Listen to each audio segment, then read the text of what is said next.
శ్రీనివాస శ్రీ వెంకటేశ. அனைவருக்கும் வணக்கம். தெய்வீக பலன்கள் சேனல் சார்பாக தங்களை அன்புடன் வரவேற்கிறோம். இன்று நம் காணொலியில் காண விரும்புவது புரட்டாசி மாதம் 3ஆம் சனிக்கிழமைகளில் என்ன செய்ய வேண்டும் என்பதை பற்றி இந்த காணொலியில் பார்க்கலாம். வாருங்கள் காணொலிக்கு செல்லலாம். மறக்காமல் ஒரு சப்ஸ்கிரைப் செய்யவும். ஒவ்வொரு மாதத்திற்கும் ஒவ்வொரு சிறப்பம்சம் இருக்கிறது. அந்த வகையில் புரட்டாசி மாதத்தின் தனி சிறப்பு என்னவென்றால் அது சனிக்கிழமை. சனிக்கிழமை பரம்பொருள் பெருமாளை பூஜை செய்வதற்கு உகந்த திருநாளாகும். இந்த மாதத்தில் கண்டிப்பாக விளக்கேற்றி வைத்து பரம்பொருள் பெருமாளுக்கு பூஜை செய்வது போன்றவைகளெல்லாம் மற்றும் முக்கியமாக அவருக்கு நைவேத்தியம் படைப்பது அனைத்தும் வீடுகளில் நடைபெறும், தலங்களிலும் நடைபெறுகிறது. சனிக்கிழமை பரம்பொருள் பெருமாளுக்கு உகந்த திருநாளாகும். அதிலும் புரட்டாசி சனிக்கிழமை மிக மிக உகந்ததாகும். அதிலும் 3ஆம் சனிக்கிழமையானது மாபெரும் பரம்பொருள் பெருமாளுக்கு உகந்தது. விஷ்ணுவின் அருள்தான் உலகத்தை அருள்பாலித்து கொண்டிருக்கிறார். பிரம்மாண்டமாக பரம்பொருள் பிரம்மா அவர்கள் படைக்கிறார், விஷ்ணு அருள் பாலிக்கிறார், ருத்ரன் அவர்கள் அனைவருக்கும் முக்தி அடக்கி கொடுக்கிறார்கள். விஷ்ணுவுடைய அவதாரங்கள் பல உண்டு. முக்கியமாக 10 அவதாரங்கள் கிருதாயுதத்தில் ஆவேச அவதாரமாக வந்து முடிவடைந்து விடுகிறது. பிறப்பு முதல் இறப்பு வரை வரலாறு கிடையாது. திடீரென்று ஒரு காரியத்துக்காக அவதாரம் எடுத்து அந்த காரியம் முடிந்தவுடன் லீனமாகிவிடும். இதைத்தான் ஆவேச அவதாரம் என சொல்லுகிறார்கள். நரசிம்ம அவதாரமும் வாமன அவதாரம் மிக விசேஷமானது. மச்சம் மற்றும் கூர்ம அவதாரம், வராக அவதாரம் 3 அவதாரங்களும் வேதத்தை காப்பதற்காக அசுரனை அழிப்பதற்காகவும் ஏற்பட்ட அவதாரமாக பார்க்கப்படுகிறது. நரசிம்ம அவதாரமானது எங்கும் நிறைந்த உள்ளவன் பரம்பொருள் என்பதை தெரியப்படுத்துவதற்கும் இறைவன் எந்த நேரத்திலும் எந்த இடத்திலும் எந்த பொருட்களில் இருந்தும் வெளிவந்து அவனுடைய பக்தர்களை காப்பார் என்பதற்காக எடுக்கப்பட்ட அவதாரம் தான் நரசிம்ம அவதாரம். தகப்பன் போல் பிள்ளை இருப்பான் என்பது நியதி இல்லை, தாயை போலதான் பிள்ளை என்பதுதான் உண்மையான நியதி. அதை காட்டுவதே இந்த நரசிம்ம அவதாரத்தின் வரலாறு. இரணியகசிப்பு அசுரபலம் உள்ளவன். அவனுடைய பிள்ளையான பிரகலாதன் அசுரனாக இருக்கவில்லை. அசுரன் என்ற சொல்லுக்கு உடலில் இன்பத்தை அனுபவிப்பதற்கு இரத்தம் முதலியவை குடித்து இன்பம் கொள்வார் என பொருள். மறுபிறவி கடவுள் என்பதை எல்லாம் அவர்கள் ஏற்றுக்கொள்ள மாட்டார்கள். அப்படிப்பட்டவனுக்கு பரம பக்தனான எந்நேரம் பகவானின் நாமத்தையே உச்சரிக்கக்கூடியவனாக பரம்பொருள் பிரகலாதன் பிறக்கிறான். அதற்கு காரணம் அவனுடைய தாய் சதா சர்வ காலமும் நதோபாசனைகளை கேட்டு கொண்டு எந்நேரம் பகவானையே தியானித்து கொண்டு பகவான் சிந்தனையிலேயே இருந்து வந்ததிலும் அந்த ஸ்வம்காரம் அந்த குழந்தைக்கும் இறங்கி பிறக்கும் போதே பக்தனாக பிறந்தது. அதாவது பரம்பொருள் பெருமாள் அவர்களுடைய பக்தனாகவே பிறந்தது. ஆகவே பெண் கர்ப்பவதியாக இருக்கும்போது 2 தெரிகிறது. பகவான் எந்த நேரத்திலும் எப்படி அழைத்தாலும் எந்த வடிவத்திலும் எப்படி வருவார் என்பதை தெரிகிறது. தாயை போல பிள்ளை வருவான் என்பது நமக்கு தெரிகிறது. முக்கியமாக இந்த வாமன அவதாரம் என்ன சொல்லுகிறது என்றால் பலி சக்கரவர்த்தியின் கொட்டத்தை அடுக்குவதற்காகவே எடுக்கப்பட்ட அவதாரம்.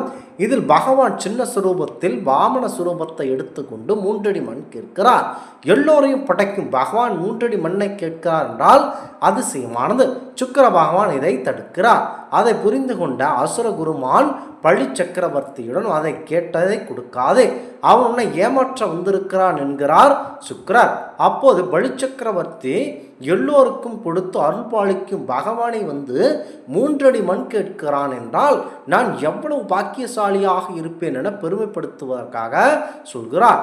2 அடி மண்ணாக ஆகாயத்தையும் பூமியையும் கொடுத்து விடுகிறார். 3வது அடி மண்ணிற்கு இடமில்லை, தன்னுடைய தலையை 3வது அடி மண்ணாக எடுத்துக் கொள்ளுங்கள் என்கிறார் பலி சக்கரவர்த்தி. அந்த நேரத்தில் வாமன அவதாரமானது விஸ்வரூப தரிசனமாக மாறி அவனுடைய தலையில் காலை வைத்து பாதாள லோகத்தில் அனுப்பி வைக்கிறார் வாமனர். தாம் செய்த பாவங்களும் துன்பங்களும் போக வேண்டும் என்பதற்காக எந்த பகவான் திருவடிகளை நாம் தலையை வைக்க நினைக்கிறோமோ அந்த பகவான் பரி சக்கரவர்த்தியின் தலை தன் திருவடிகளை வைத்தார் என்றால் அவன் எவ்வளவு பெரிய பாக்கியசாலியாக இருப்பான் என இந்த இடத்தில் நீங்கள் தெரிந்து கொள்ள வேண்டும். இவனுடைய திருப்பாதத்தை தியானம் செய்து கொள்ள வேண்டும் என சொல்லுவார்கள். இவனுடைய பாக்கியம் பகவானுடைய திருப்பாதையை தன் தலையில் வைத்து கொண்டான். எனவே இந்த கலியுகத்தின் பகவான் அவதாரங்களை நாம் தெரிந்து கொண்டு அவனை பூஜை செய்து வழிபடுவதன் மூலம் நாம் பெரும் புண்ணியத்தை அடைகிறோம். அதிலும் இந்த புரட்டாசி மாதம் 3ஆம் சனிக்கிழமையில் பரம்பொருள் பெருமாளை வழிபடுவதன் மூலம் அனைத்தையும் நாம் பெற முடியும். அதுவும் சாதாரண நாட்கள் செய்யும் போது குறைவான பலன், விசேஷ நாட்கள் செய்யும் போது அதிக பலன். அவ்வகையில் புரட்டாசி மாதம் 3ஆம் சனிக்கிழமை போன்ற விசேஷ நாட்களில் பஜனை முதலியவனை செய்து திருப்பதி பகவானை வழிபட்டு பெருமாளுடைய அனுகிரகத்திற்கு பக்திரமாகி இறைவனுடைய அருளை பெற கண்டிப்பாக நினைத்து கொண்டு வழிபடுங்கள். பெருமாள் என்றாலேயே அது அமைதியின் முக்கியத்துவம்.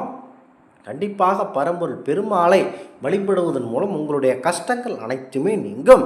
புரட்டாசி மாதம் பெருமாளுக்குரிய மாதம் என்றாலும் புரட்டாசி மாதத்தில் வரக்கூடிய ஒவ்வொரு சனிக்கிழமையும் பெருமாள் வழிபாட்டிற்கு மாபெரும் சிறப்பு. அவரை வீட்டிற்கு அழைத்து வழிபாடு செய்வது வழக்கத்தை விட அதிக பலனை தரும்.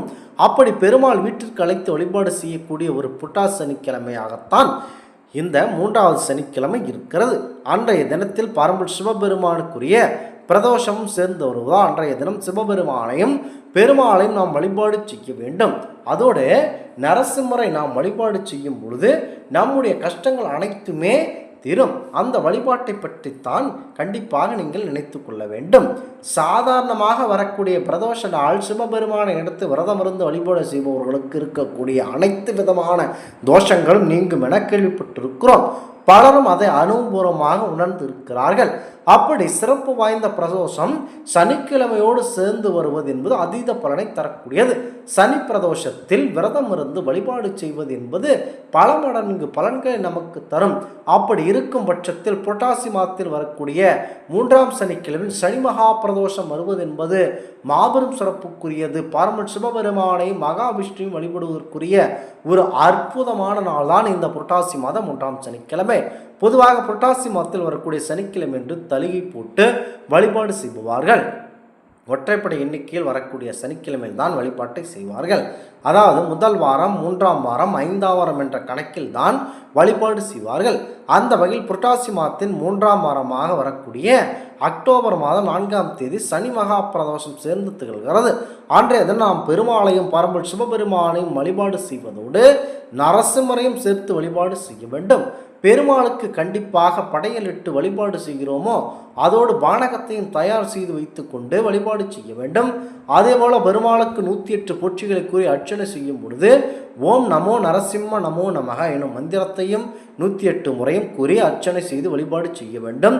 இந்த மந்திரத்தை மனதுக்குள்ளே கூறாமல் சற்று அதிகமாக பிறர் கேட்குமாறும் செய்யலாம். பெரும்பாலும் சனி மகா பிரதோஷ நாளன்று பிரதோஷம் இடமாக 4:30 மணியிலிருந்து 6 மணிக்குள் சிவாலயத்திற்கு சென்று வழிபடுவது வழக்கம் வைத்திருப்போம். ஆனால் அன்றைய தினம் சிவபெருமானையும் பரம்பொருள் நரசிம்மரையும் வழிபட வேண்டும்.